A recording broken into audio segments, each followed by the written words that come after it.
तुमको तुम्हारी एजुकेशन इतनी हिम्मत नहीं दे पाई कि तुम भीड़ में खड़े होकर प्रश्न कर सको, तो वो एजुकेशन तुम्हारी जिंदगी को कैसे बदल सकती है? एजुकेशन कम से कम इतनी तो क्षमता दे कि मैं पूछूंगा हाथ उठा के। लोग सिर्फ मुर्दों पर नहीं हंसते। स्टूडेंट, तुम जहां भी सीखने जाओगे ये सब कॉन्सेप्ट लेकर, मैं तो क्लास में देखता हूं 500 लड़के 600 लड़के बैठे होते हैं, सवाल ही नहीं करते, एक दूसरे का चेहरा देखते हैं। जब अगर तुम पढ़े लिखे हो, शिक्षित हो और तुम सवाल नहीं कर सकते, भाई तुम सवाल, यहां इतने सारे लोग बैठे, अगर तुम कोई क्वेश्चन पूछते हो और लोग हंसते हैं, क्या फर्क पड़ता है? तुम अगर जिंदा हो, तुम जिंदा हो तो लोग तुम पर हंसेंगे। तो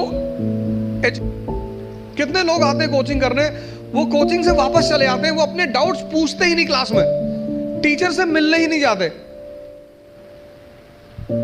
और दुनिया में राइज करने का सबसे अच्छा साधन है बेइज्जती।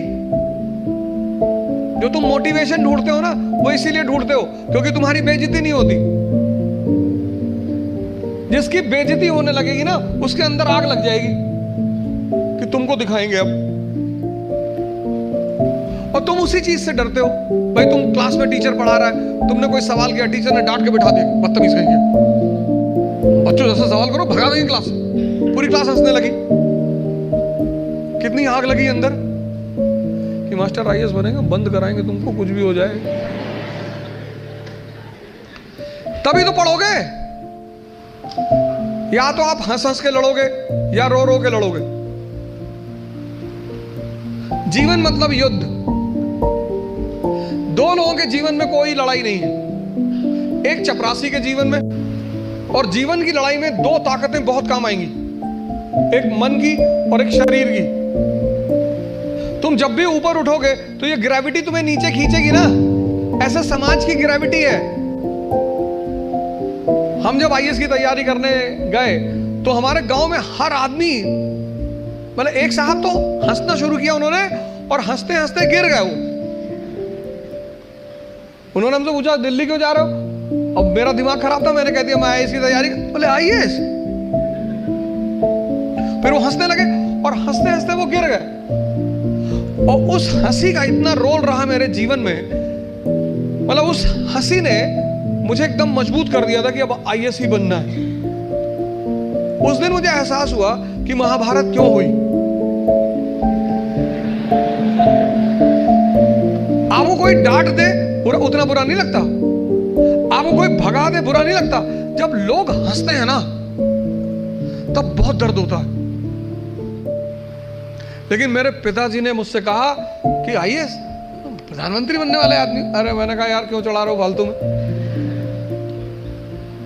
भगवान का आशीर्वाद से आज भी हमारे साथ है, और मैं अगर उनसे कोई भी बात कहता हूँ तो तुम्हारे लिए तो कल ही कर लोगे। मैंने कहा सोच रहा है हवाई जहाज खरीद लो। अरे ने कहा भैया जी लेने दो। लेकिन उन्हीं की वजह से, मतलब आज जहां भी मैं हूं उसमें सबसे ज्यादा योगदान मेरे पिताजी का है।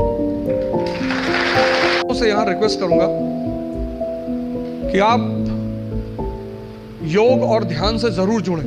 ध्यान किसी धर्म का नहीं है, उस ध्यान पर किसी धर्म विशेष की मोनोपोली नहीं है। ध्यान का सीधा सा मतलब है अपने मन को समझना। आप में से बहुत सारे लोग हैं जो 10 घंटा पढ़ना चाहते हैं, लेकिन ये पढ़ने ही नहीं देता होगा।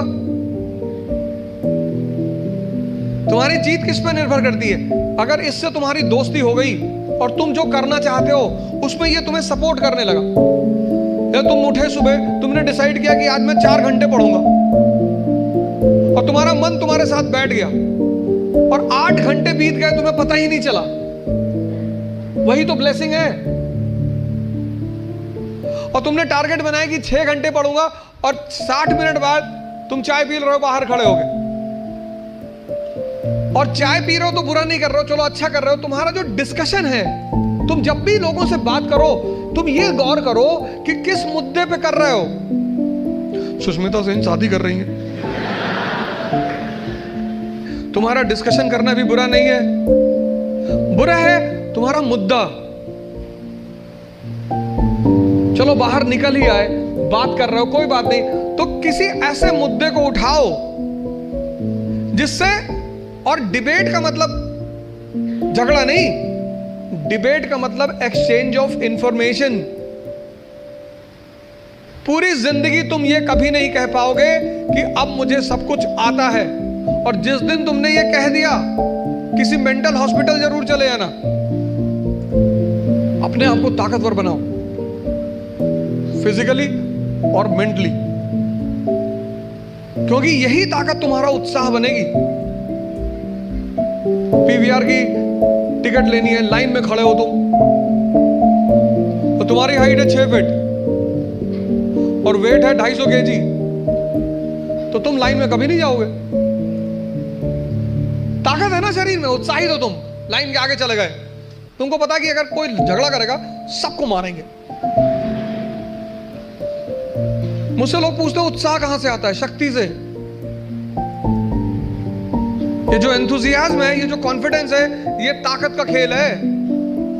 अपनी पढ़ाई के साथ जिस चीज को तुम निगलेक्ट करते हो, जो निगलेक्ट करते हो, तुम उसमें ध्यान ही नहीं देते, वो चीज है तुम्हारी पर्सनैलिटी।